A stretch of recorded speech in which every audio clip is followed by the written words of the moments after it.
Renowned explorer Christina Polo sauntered into the office from her hike at Camp Wannagetya. The phone was ringing off the hook. She swiftly picked it up. Hello? On the other end, an excited Professor Plume shouted wildly into the phone. There's an outbreak! There's an outbreak! What are you talking about? The famous explorer asked. I just got off the phone with Chief Inspector Clujo. She tells me the town is crawling with horrifying abominations, came the agitated voice. We've been asked to assist in subduing these terrible foes.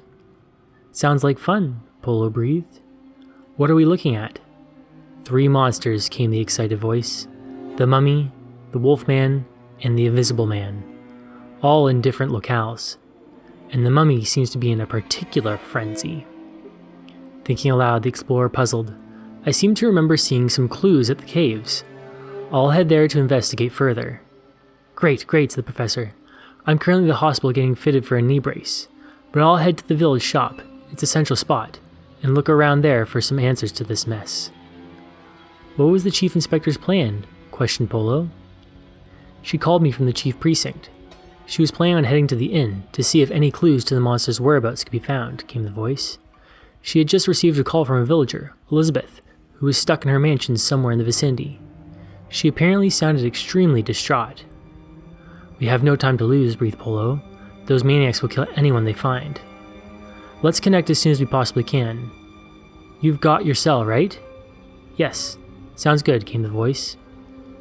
Hanging up the phone, the professor bolted from the hospital and made a quick pace to the town's main shop. Reaching the shop quickly, he heard a most terrifying scream from the block next over, where Elizabeth's mansion was located. The scream was followed by a blood-curdling howl that could clearly identify the Wolfman. The professor hung his head. He knew what that meant. Elizabeth was gone, and this would certainly increase the level of terror. Meanwhile, the Invisible Man had been lurking mysteriously in the precinct, spying on the inspector's moves. He transmorphed himself to the inn and continued watching from a safe vantage. After rummaging through the caves, the explorer made her way to the museum. Along the way, she collected valuable clues to solve the frights which were assaulting her beloved town. Then, suddenly she heard the tower bell tolling.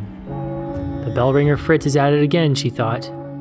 He must be trying to warn all the citizens of the impending danger. Meanwhile, the Mummy, stumbling around town, chanced upon the professor and attacked him completely unawares. The Mummy's strike was severe, seriously injuring our beloved professor. The news of this grave assault sparked more fear and terror among all the villagers for a second time that day. At the museum, the explorer continued gathering valuable clues to solve the horrifying situation the town had found itself in. As the explorer worked steadily in her research, the Wolfman, having disposed of sweet Elizabeth, now had a taste for blood, and through its powerful sense of smell, gained the scent of the explorer. Over at the hospital, the ambulance, having picked up the professor, gave him the triage he needed to recover with all due speed. 2 trips to the hospital in 1 day, grumbled the professor. I'll be happy if I never see this place again. Leaving for the second time in mere hours, the professor returned to the shop. He immediately came upon the sight of the Wolfman, who had scented out the explorer and was now viciously trying to kill her. The explorer, however, was doing her best to fend off the beast's ferocious attacks. As this was going on, Chief Inspector Clujo, having heard the tower bells ring, knew that Fritz was in grave danger. Rushing to his assistance at the tower, she knew the only safe place for our quasi-statured Fritz was the Institute. It was there that he would have any chance of making it out alive.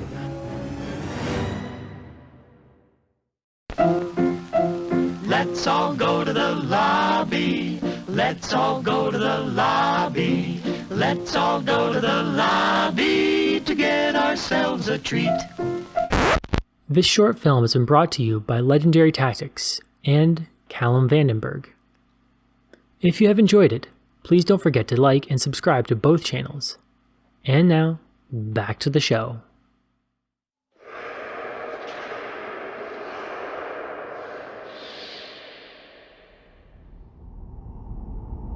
The Wolfman was continuing its horrifying attack on the explorer. The explorer, growing tired, became vulnerable, eventually succumbing to the beast. These hideous fiends were wreaking terror everywhere in town. When was this madness going to end? After being rushed to the hospital, the medical staff mended the explorer expeditiously, and she decided to hobble to the lab. This, as she had discovered, was was where the Wolfman could potentially be subdued. However, the Wolfman caged to the explorer's plan met her at the lab and attacked yet again. This time, however, the explorer was ready and was able to use all her tricks to avoid the oncoming attacks. As the Wolfman and explorer were tangling, the mummy had once again stumbled upon the professor, who also avoided all assaults. Having carefully eluded the mummy, the professor got to work in the laboratory, desperately trying to solve a cure for the Wolfman. He knew the answer to the Wolfman's curse would take just the right amount of formula to reverse the ill effects. The Invisible Man, having heard Elizabeth's screams from the mansion, wandered over there in hopes of finding his own victim. While the professor worked at unraveling the Wolfman's antidote, the mummy chanced upon him yet again, but this time he wasn't to be outdone, causing more damage to the professor. The entire town felt the terror these monsters were leveling. Things were starting to get out of hand. Hearing the professor's shrieks, the inspector, who was safeguarding Fritz, rushed to the lab and with her great genius, was able to finish the professor's hard work, and at last find the cure for the Wolfman's affliction. Staring at her accomplishment, Cluedo exulted, "Now, we just have to find the sucker." Looking over to Fritz, whom she had safely hid in a closet, she intoned, "Let's keep you getting safely to the Institute." Institute. Fritz breathed back. Over at the shop, from beneath a desk, two voices were distinctly heard. "Chat?" hollered one voice. "What do you want, Lou?" said the other. "I'm scared. I'm really, really scared." "Look, Lou, there's nothing to be afraid of. We'll be safe as long as we're here under this very sturdy, handcrafted, custom counter." "That's what they always tell me," Lou responded. Just at that moment, the Wolfman smashed through the window. Chat, came Lou's voice. "Okay, run," came the second voice. But it was too late.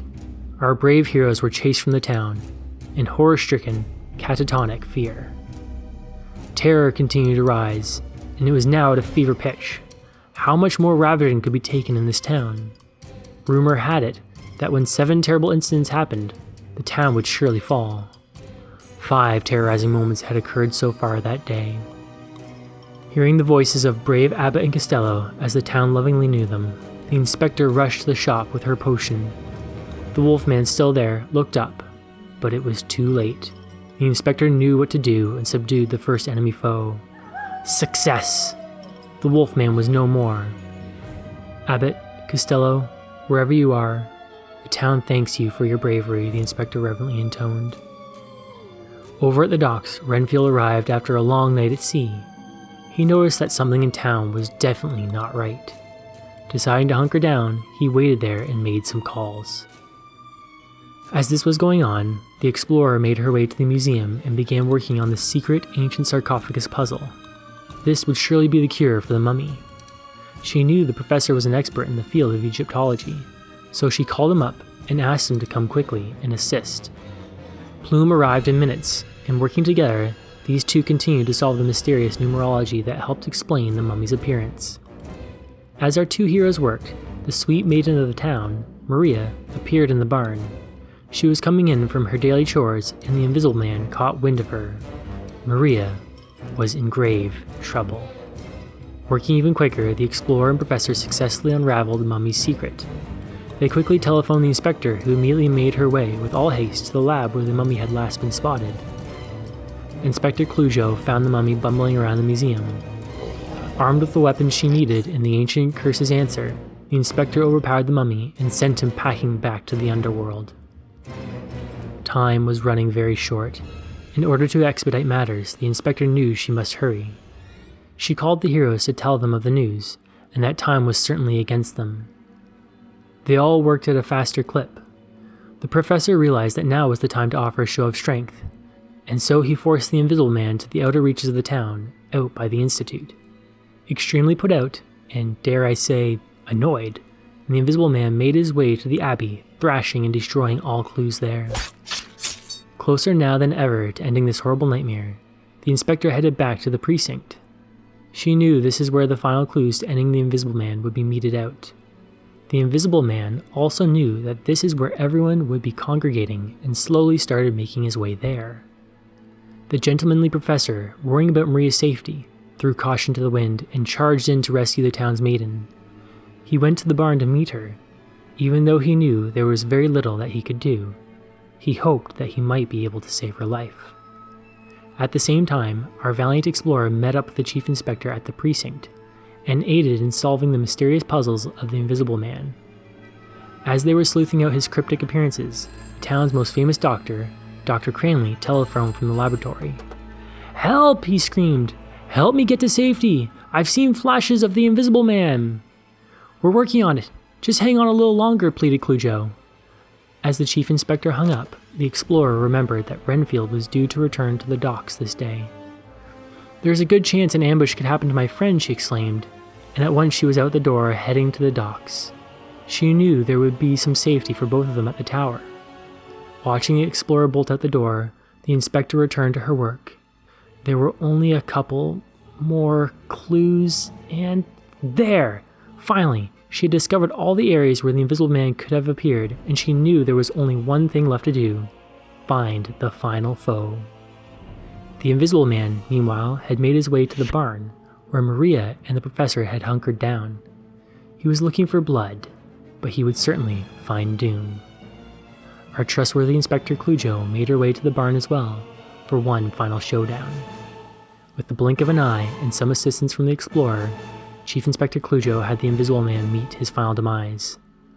The battle over, the bloodshed done, the town had been saved. Though not without the loss of our heroes Costello, Abbott, and the sweet Elizabeth. These brave souls had given everything they had for the town to survive. But what villains lay ahead? Only time would tell. Until then, the town was safe.